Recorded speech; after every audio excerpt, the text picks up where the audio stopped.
সাংবাদিকদের প্রকাশ্যে প্রাণনাশের হুমকি, পোস্টারে লাল ক্রস এঁকে জনরোষ উস্কে দেওয়ার চেষ্টা, আর তারপরেও পুলিশের নীরবতা। এই ঘটনা প্রবাহ কেবল বিচ্ছিন্ন অপরাধ নয়, গণতন্ত্রের ভিত্তির উপর সরাসরি আঘাত বলেই মনে করছে সংবাদ মহল। মুখ্যমন্ত্রী ডক্টর মানিক সাহা যেখানে ঘটনার প্রতিবাদ জানিয়েছেন, সেখানে এডিনগর থানা, আমতলী থানার ভূমিকায় পাশাপাশি এই ক্ষেত্রে প্রশ্ন উঠছে শাসক ভারতীয় জনতা পার্টি এবং দলের প্রদেশ সভাপতি রাজীব ভট্টাচার্যের ভূমিকা নিয়েও। 14 ফেব্রুয়ারি মিলন সংঘ এলাকায় যে ঘটনাটি ঘটেছে তা কোনো সাধারণ বিক্ষোভ বা মতভেদ নয়। ত্রিপুরার প্রথম সারির সংবাদ মাধ্যম আজকের পরিয়াদ এবং নিউজ নাওয়ের চিফ এডিটর তথা অ্যাসেম্বলি অফ জার্নালিস্টের সাধারণ সম্পাদক শানিত দেব রায়ের বিরুদ্ধে সংঘবদ্ধভাবে প্রাণনাশের হুমকি দেওয়া হয়। প্রকাশ্যেই শুধু মৌখিক আক্রমণ নয়, পোস্টারে লাল ক্রস চিহ্ন এঁকে এক প্রকার টার্গেট মার্কিং এর বার্তা দেওয়া হয়েছে, যা সুস্পষ্ট ভয় প্রদর্শন এবং সম্ভাব্য সহিংসতার ইঙ্গিত বহন করে বলে মনে করছে আইন বিশেষজ্ঞরা। প্রশ্ন হলো, এটি কি কেবল একটি ব্যক্তিগত আক্রোশ, নাকি সংবাদ মাধ্যমকে চুপ করিয়ে দেওয়ার বৃহত্তর কৌশল? মিলন সংঘ এলাকায় রামপ্রসাদ পাল এবং তার সহযোগী শ্রীতেশ ভট্টাচার্য, মলয় লোধ, মান্তু দেবনাথ, উদয় ভাস্কর চক্রবর্তী, গৌরাঙ্গ রক্ষিত সহ আরো কয়েকজনের দীর্ঘদিন ধরে তোল্লাবাজি, জমি দখল ও চাঁদাবাজির অভিযোগ নিয়ে প্রকাশ্যে কেউ সরব হবার সাহস করেননি। সেই নীরবতার দেওয়াল ভেঙেছিলেন ত্রিপুরার প্রথম সারির সংবাদ মাধ্যম আজকের পরিয়াদ পত্রিকা এবং নিউজ নাওয়ের বৈদ্যুতিন চ্যানেলের চিফ এডিটর শানিত দেব রায়। আর তারপরেই তার বিরুদ্ধে শুরু হয় হুমকি, কুৎসা ও সংগঠিত আক্রমণ। এই ঘটনা প্রবাহের মাধ্যমে বার্তা দেওয়া হয়, দুর্নীতির বিরুদ্ধে কলম ধরলেই টার্গেট করা হবে সাংবাদিকদের। এই সংঘবদ্ধ ষড়যন্ত্রের মূল হোতা রামপ্রসাদ পালের রাজনৈতিক ক্যারিয়ার শুরু হয় স্মাগলিং এর মধ্য দিয়ে। কেঁচো খুঁড়তে গিয়ে কেউটে না বেরিয়ে পড়ে, সেই ভয়ে সম্পূর্ণ পরিকল্পিতভাবে জনরোষ তৈরি করার ব্লুপ্রিন্ট রচনা করেছিলেন রামপ্রসাদ পাল। গণতন্ত্রের সংবাদ মাধ্যমের ভূমিকা চতুর্থ স্তম্ভ হিসেবে স্বীকৃত। সেখানে সাংবাদিককে প্রকাশ্যে হুমকি মানে কেবল একজনকে ব্যক্তিগত নয়, জনস্বার্থে তথ্য প্রকাশের অধিকারকেই চ্যালেঞ্জ করা।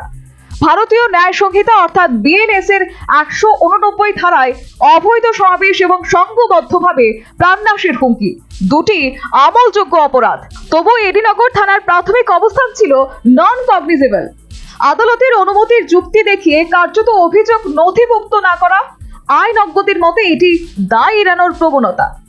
অন্যদিকে আগরতলা প্রেস ক্লাবের সভাপতি প্রণব সরকারের বিরুদ্ধেও সংঘটিত মানহানিকর প্রচার শুরু হয় সোশ্যাল মিডিয়ার টাইগার রঞ্জিতের বাংলাদেশি নাগরিকত্ব নিয়ে প্রশ্ন তুলতে শুরু হয় ব্যক্তিগত আক্রমণ।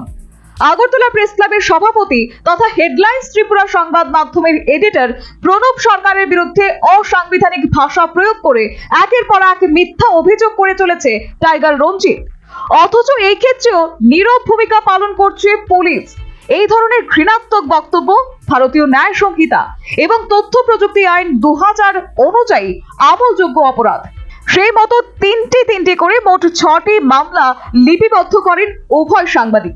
তবুও উভয় ক্ষেত্রেই পুলিশি তৎপরতা দেখা যায় প্রায় 72 ঘন্টা পরে। তাও সার্বিক ঘটনার বিরুদ্ধে মুখ্যমন্ত্রী ডক্টর মানিক সাহার প্রকাশ্যে প্রতিবাদের পর কথিত তদন্ত শুরু করে আমতলী এবং এডিনগর থানার পুলিশ। এই বিলম্ব কি নিছকই প্রশাসনিক জড়তা, নাকি প্রভাবশালী মহলের প্রতি নরম মনোভাব, নাকি রামপ্রসাদ পাল অ্যান্ড কোংয়ের মতো সমাজদ্রোহীদের সঙ্গে গহরম মহরমের ফল? তা নিয়ে উঠছে প্রশ্ন। এখানে সাংবাদিক বন্ধুরা আছেন, আমরা জানি চতুর্থ স্তম্ভ সাংবাদিক আমাদের জন্য, এবং এই সরকার আসার পর আমরা কিন্তু সাংবাদিক বান্ধব। আমরা যেমন সব মানুষের বান্ধব, সবকা সাথ সবকা বিকাশের যে বাজেট এবার এসছে, আমরা সাংবাদিক বান্ধব। আমি এখান থেকে আমি বলতে চাই, অনেকে নিজেদের চেয়ারের জোরে অনেকে সাংবাদিকদেরকে উল্টাপাল্টা কথাবার্তা বলেন এবং অভদ্র ভাষা এবং মিথ্যা যে কথার আশ্রয় নিয়েছে, আমি তার তীব্র প্রতিবাদ করি। এটা আমাদের কালচার নয়, না অন্যেরও কালচার। সেইগুলো কোনো অবস্থায় আমরা বরদাস্ত করব না বন্ধুগণ, এবং আগামী দিন সেইগুলো আমরা যা করার আমরা করব। আমরা সবাইকে সম্মান দিতে চাই।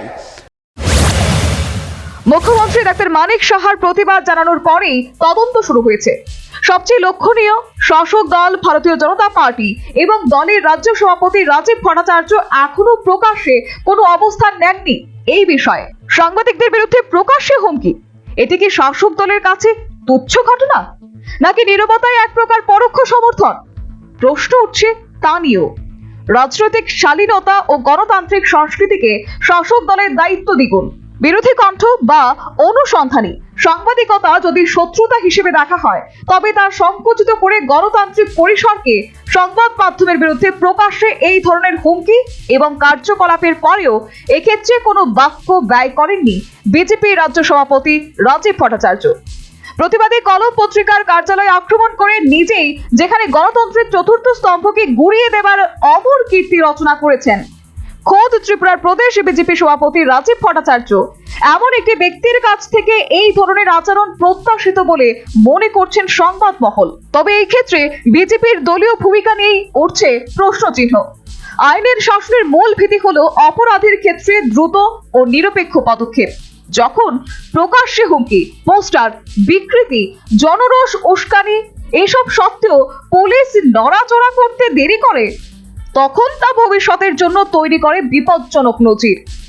আজ যদি সাংবাদিক নিরাপদ না হন, কাল সাধারণ নাগরিকরাও নিরাপদ থাকবেন এমন নিশ্চয়তা কোথায়? সর্বশেষ পাওয়া খবর অনুযায়ী সূর্যমণি নগর এলাকায় অভিযুক্ত মাফিয়াদের এলাকা থেকে পলায়নের জন্য সুযোগ করে দিচ্ছে পুলিশের নমনীয় পদক্ষেপ। Bureau report, news vanguard.